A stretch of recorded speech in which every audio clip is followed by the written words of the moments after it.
In prokaryotic cells, translation is initiated by formation of an initiation complex consisting of the 30S ribosomal subunit, formylmethionine tRNA, and messenger RNA. The 50S ribosomal subunit then joins the complex.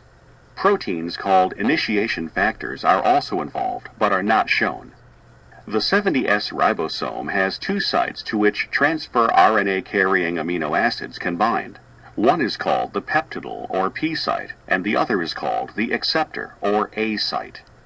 There is also a third site called the exit, or E site, where transfer RNAs are released. The initiating transfer RNA carrying formylmethionine binds to the P site. A transfer RNA that recognizes the next codon and carries the second amino acid then moves into the A site. The formylmethionine carried by the transfer RNA in the P site is then joined to the amino acid carried by the transfer RNA that just entered the A site by a peptide bond. The ribosome now advances a distance of one codon, and the transfer RNA that carried the formylmethionine is released at the E site. A transfer RNA carrying the next amino acid now moves into the A site, where the anticodon on the transfer RNA matches the codon on the messenger RNA. The ribosome shifts down by a distance of one codon.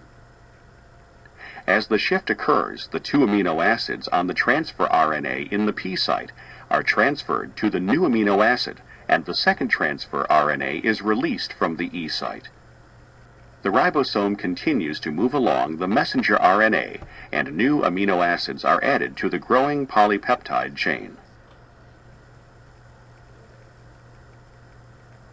Elongation of the polypeptide is terminated when a stop codon moves into the A site. A stop codon does not specify an amino acid and does not have a corresponding transfer RNA.